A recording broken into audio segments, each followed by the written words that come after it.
Good afternoon, students. Last class we started with the new chapter, Is Matter Around Us Pure? There we classified the matter into two classes, that is pure substances and mixtures. So last class we discussed that all elements and all compounds come under pure substances. So we have to read about element and compound in more detail in last part of this chapter. So we will leave this two topic as it is and we will touch this topic again in the last part of this chapter. So the next second class of matter is mixture. So we also last class we discussed about the definition of mixture, various examples, and we also classified mixture into two types, that is homogeneous mixture and heterogeneous mixture.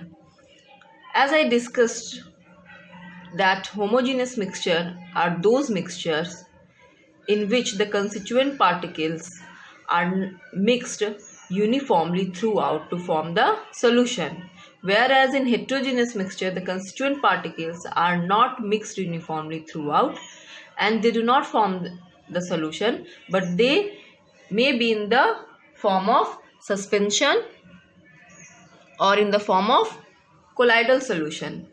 So we also see various differences between homogeneous mixture and heterogeneous mixture.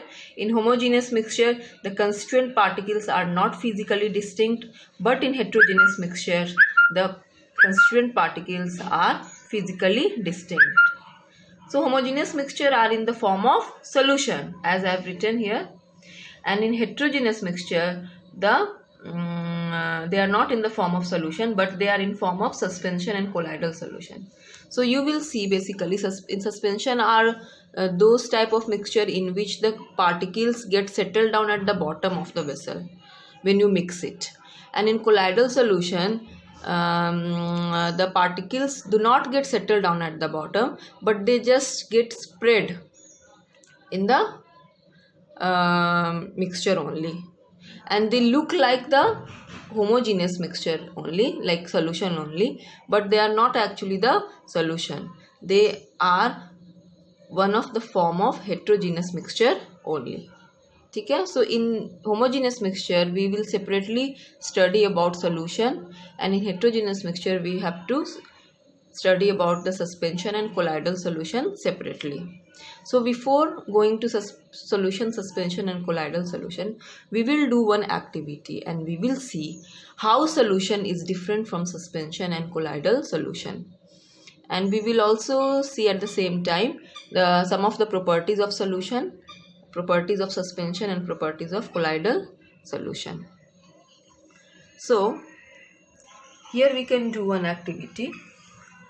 You can see 4 beakers. So we have to take 4 beakers, beaker A, beaker B and beaker C and beaker D. So in beaker A we will take few crystals of copper sulfate, and in beaker B we will take one full spatula of copper sulfate. In beaker C we will take some chalk powder, or you can also take some wheat flour. You know wheat flour, गेहूं का आटा. Okay, and in beaker D we can take ink or we can take milk. Now add 50 ml of water in all the beakers, in each beaker. So when you add water in each of the beaker and when you stir it thoroughly, you stir all the 4 beakers thoroughly so that all the constituent particles get mixed with each other, and you will leave it as it is. Now what do you observe? That in beaker A the mixture forms the solution, and in beaker B also the mixture forms the solution, but in beaker C the chalk powder or the wheat flour gets settled at the bottom of the beaker C, and in beaker D the ink, it seems that the ink get dissolved in water completely, but it is not like that actually. we will see why it is not like that. So here you can see the beakers where the mixture are in the form of solution. So we can say that beaker A and beaker B contains the homogeneous mixture, whereas the beaker C and beaker D forms the heterogeneous mixture, where beaker C is a suspension, because here we can see the chalk powder or a wheat flour get settled down at the bottom, and you can see the particle physically distinct. In beaker D, though you cannot see the particle getting settled down, but still they are not in the form of solution. They are actually called as the colloidal solution, and this is also one form of heterogeneous mixture. Why the beaker D containing the solution is called as colloidal solution? Because here the ink is not completely dissolved in water. The particles of ink is spread throughout the mixture. It just spread throughout the mixture, and here the size of the particle is also very much larger as compared to the particles in the solution A and solution B. So we will see one by one the different properties of solutions, suspension and colloidal solution. So if we first take the visibility of particles. So in solution A, in beaker A, we cannot see any particle physically distinct. We cannot see any more copper sulfate particles in it. It formed a solution already. So here we have written no. What about the visibility of particle in beaker B? So here also visibility of particle is not there. All the CuSO4 whatever we have added in beaker B with water had already got dissolved completely. So here also visibility of particle is not there. So we have written no. What about C? We can see the chalk powder getting settled down at the bottom of the vessel. So obviously the particles are visible. So we have written yes, the visibility of particles are there. And in beaker D, you can see in beaker D, here also particles we cannot see. You cannot see any more pink ink particles separately in beaker D. So we have written the visibility of particle is also not there in beaker D. Now we will see the solution A and solution B. These both are the homogeneous solution because they are in the form of homogeneous mixture, because they are in the form of solution. But if you see the intensity of color of both of the beaker A and B, so the intensity of color of solution A is lower than the intensity of color of solution B. Why it is so? It is because we have added few crystals of CuSO4 only with water, and here we have added more crystals of CuSO4 in water. So the color blue color, so it gives the blue color. So blue color is deep in beaker B, and whereas the blue color of the solution in beaker A is little shallower than the beaker B. So from this observation we got one property that homogeneous mixture have the variable composition. It is because the intensity of color of the homogeneous mixtures are different due to the mixing of different amount of constituent particle in them. Okay, so that was one of the property of homogeneous mixture. Now we already saw that in homogeneous mixture the particles are not at all visible, so have written no. And in heterogeneous mixture, particularly in suspension, the particles are visible. But in heterogeneous mixture only, particularly in colloidal solution, the particles are not visible. Okay. Now, second is path of light beam visible or not in this solution. path of light beam visible means when you direct the torch light on the 4 beakers one by one, then is the path of the light beam is visible through the solution, through this mixture. So we will see one by one. When we direct the beam of light of torch on this beaker A, we will not see the path of light visible through the solution in beaker A. Similarly, we will not see any path of light visible through this solution in beaker B. But in beaker C and beaker D, we will see the path of light visible. Why it is so? It is because the reason behind this is the particles size. Because in heterogeneous mixture, that is in suspension and in colloidal solution, the particle size are comparatively larger than that of the particles in the homogeneous mixture, which is there in beaker A and beaker B.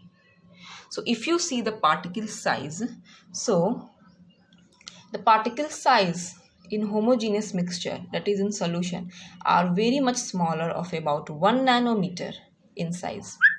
Whereas if you see the heterogeneous mixture, that is in suspension and in colloidal solution, in suspension, that is in which is a beaker C mixture. So in suspension, the particle size are very large, that is about 1000 nanometer. You can see the difference. In solution it is 1 nanometer, whereas in suspension the particle size is 1000 nanometer. And if you see the heterogeneous mixture, particularly in colloidal solution, that is in beaker D, the particle size, that is the mixture containing ink and water, the particle size is between 1 nanometer and 1000 nanometer. So we can see that particle size are very much larger as compared to the particles in the solution. So what happens is, when you have the large particle size and when the beam of light is directed on it, then it strikes the wall of the particle very easily and can scatter the light in different direction, because the beam of light gets the large surface area to strike itself and scatter the light in different direction. But if the solution is having very small particle size, then the beam of light cannot strike easily on the wall of the smaller particle, because it does not get the large surface area, and hence the scattering of light does not happen easily here. That is why the path of the light is not visible through the solution when the beam of light is directed towards the mixture. Whereas here the mixture which is containing larger particle size, here the scattering of light is very much easier, and so the light ray, the path of the light ray is visible through the mixture it is, beams are passed. So that is why we can say that the path of light beam is visible in solution C and solution D, which are the mixture C and mixture D, which are actually the heterogeneous mixture. In heterogeneous mixture, the beaker C is suspension, and heterogeneous mixture beaker D is a colloid solution. That is why we say that colloid solution when we observe, it looks like a solution only, but there the constituent particles are not mixed in uniformly throughout the solution, but they are just spread. The constituent particles are just spread in the mixture, and the mixture particles are very much larger in size, that is about 1 nanometer to 1000 nanometer. Though the particle size is smaller than suspension, but they are comparatively very much larger than the size of the particles in homogeneous mixtures. So we have come to know that beaker A, in which we added copper sulfate crystals, is a homogeneous mixture. Beaker B, in which we added full spatula of CuSO4, is also a homogeneous mixture. Beaker C, in which we added chalk powder or wheat flour with water, is a heterogeneous mixture, and particularly it is a suspension. And beaker D, in which we added ink or milk with water, we mixed ink or milk with water, so it is also a heterogeneous mixture, particularly a colloid solution. So we also discuss various properties of this. In solution, we discuss that in beaker A and beaker B are solution because the particles here are not physically distinct, and beaker C and beaker D are heterogeneous mixture because particles are not uniformly mixed to form a solution. But especially in beaker C, the particles has been observed to get settled down at the bottom, and in beaker D we saw that ink particles are spread throughout the mixture. They are not completely or uniformly mixed to form a solution. We also saw that the path of beam of light is visible. It is not visible in the beaker A and beaker B, that is in homogeneous mixture, whereas the path of the beam of light is visible in beaker C and beaker D. We also saw that the visibility of the beam of light path is due to the particle size. Here in homogeneous mixture, the particle size are very much smaller, as about 1 nanometer, whereas the particle size in heterogeneous mixture, that is especially in suspension, it is about 1000 nanometer particle size, and in colloidal solution the particle size is it is between 1 nanometer to 1000 nanometer. So with this activity we have come to know various things about the solution, suspension and colloidal solution. Now we will study separately about the components of solution, types of solution and various properties of the solutions. Now, solution. First we should define what is solution. So solution is a homogeneous mixture of two or more substances. It is what? Solution is a homogeneous mixture. It is one form of homogeneous mixture of two or more substances. When two or more substances get mixed uniformly throughout to form a homogeneous mixture, so that type of mixture, homogeneous mixture, is what called solution. We can take various examples of solution like lemonade, sugar or salt solution, soda water, alloy, air, tincture of iodine. These are some of the examples of the solution. Now first we'll see what are the components of solution. So solution is made up of two components actually, the solute and second one is solvent. So before going to the definition of solute and solvent, I'll give you one example. If we have one test tube containing sugar solution in it, so sugar solution is a solution in which sugar and water is mixed.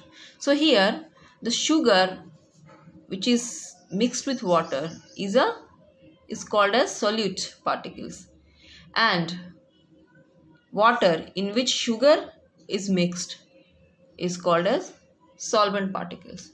So in sugar solution, what is the solute called? Sugar. And in sugar solution, what is the solvent? It is water. Now we can define sugar and solvent easily. So solute and the solvents are two components of solution. So we can define solute as a component of a solution which get dissolved in the solvent, and solvent is a component of the solution which dissolves solute in it. So basically solute are present in smaller quantity because it get dissolved in the solvent, whereas solvent is present in larger quantity because it has to dissolve solute particles in it. So if we take the example of sugar solution, as we discussed just now, sugar is solute and in the sugar solution water is called as the solvent. Similarly, in salt solution, salt is the solute and water is solvent. Now we can have types of the solution. So we can have different types of solution based on the state of solute and solvent particles mixed together. So we can have solid liquid solution, we can have gas liquid solution, we can have gas solid solution, solid solid solution, liquid liquid solution, and gas gas solution. So we will see here what is the solute and the solvent, and what we'll see some examples also for all the types of the solution. So in solid liquid solution, solid is solute and liquid is the solvent. We can have one example, for example sugar solution and salt solution. Here sugar is the solute which is solid and water is the solvent which is liquid. So it can, sugar solution or salt solution can be categorized under solid liquid solution. Then you can have one more example, that is tincture of iodine. Tincture of iodine means it is a iodine plus alcohol solution. So here iodine which is solute and which is solid in state, and alcohol which is liquid and it is solvent. So tincture of iodine is also an example of solid liquid solution. Okay. Now second is gas liquid solution. In gas liquid solution, gas is solute and liquid is the solvent. We can have some examples. All the aerated drinks come under the gas liquid solution. For example, soda water, cold drink. In soda water and cold drink, you have dissolved carbon dioxide in water. So here the carbon dioxide gas acts as a solute and water which is in larger quantity, it acts as a solvent. So it is soda water or cold drinks or any aerated drinks come under the category gas liquid solution. Now the third type is gas solid solution. In here gas is the solute and solid is the solvent. So you have one special example for that. When hydrogen gas get absorbed on the surface of the platinum metal, so that is called hydrogen rich platinum metal. So that is the example of gas solid solution. Here the solvent is the solid platinum and solute is the hydrogen gas which get absorbed on the surface of platinum solid. So hydrogen platinum is the example of gas solid solution. Next type is solid solid solution. In solid solid solution, one solid acts as solute and one solid acts as the solvent. These two solids mix together to form the homogeneous mixture, that is solution. So the best example of solid solid solution is an alloy. So you would have studied different examples of alloy in your class 8, like brass, bronze, steel and stainless steel, etc. Now what do you mean by alloy? Alloy is the homogeneous mixture of two or more metals or a metal and a non-metal. That means what? When you mix two or more metal in different percentages to form a homogeneous mixture, then it acts as an alloy.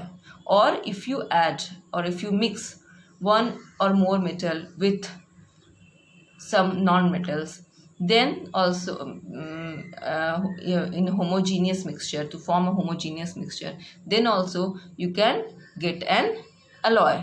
So you have many examples for alloy. So we have brass, bronze, they are all alloy. Brass is an alloy of copper and zinc. So brass is made up of two metals, that is copper and zinc. So here 70% of copper when get mixed with the 30% of zinc, then we will get the brass alloy. So here you can see that copper is in large percentage, so they act as the solvent, and zinc solid is in low percentage, so it acts as the solute. Similarly, in bronze is an alloy of two metals, that is copper and tin. Sn is the symbol of tin. So here also copper is in large amount, so they act as a solvent, and tin solid is in low amount, so it acts as a solute. So they both get mixed to form a homogeneous mixture and can called as the alloy. So these brass, bronze, they are all alloy, and they are the examples of solid solution. This one. Now you have liquid solution. When one solute liquid get mixed with the solvent liquid, then we can get the liquid solution. The example is water alcohol solution. In water alcohol solution, water acts as the solute which get dissolved or mixed in alcohol, which is a solvent, to form the water alcohol solution. So water alcohol solution is the example for liquid solution, where both the solute and solvent are in liquid state. Now gas solution. Here also solute and solvent are in gaseous state only. So the best example is air. We all know that air is the mixture of different gases, and these gases are mixed in different percentages. So they get mixed to form a homogeneous mixture and can be categorized under gas solution. So you have seen different types of solution based on the state of solute and solvent particles. Seeing activities and different types of solution, we can hence write some of the properties of solution. So one by one we'll discuss the properties of solution. So the first property is a solution is a homogeneous mixture. That means the constituent particles are mixed uniformly, homogeneously to form a solution. Now second property is particle size of a solution is smaller than 1 nanometer, that is less than 10 to power minus 9 meter, because particle size is less than 1 nanometer in diameter. Hence we cannot see any more particle by our naked eyes. Third property is path of light beam is not visible in a solution because light beam do not scatter light due to smaller particle size of the solution. What happens is when we direct the beam of light on the solution, then due to smaller surface area of the particle or smaller size of the particle, light do not get enough surface area to strike the wall of the particle and to scatter the light. Hence, the path of light beam is not visible in a solution. But in case of suspension and colloidal solution, the path of light beam is visible in a solution. Now, the next property is the solute particles cannot be separated from the solution by filtration process. It is very much correct. Solute particles cannot be separated. For example, if we take the sugar solution, sugar particle cannot be separated from the solution by just filtering. Whereas in suspension, because the particles are seen settling down at the bottom, so we can filter it and separate the particles, whatever the constituent particles in suspension. But it is not at all possible in the solution. So it is one of the property of solution. Now one more property is the solute particles do not settle down when left undisturbed. As we saw in activity that the particles are not at all visible in the solution. They form the clear solution and we do not see any particles settling down at the bottom. But in the case of suspension, if we keep the mixture undisturbed for some time, then we can see the particles getting settled down at the bottom. But in the solution it is not like that, because the constituent particles are uniformly mixed throughout to form the solution. That means we can say that a solution is stable. So these are some of the properties of solution that you should know about.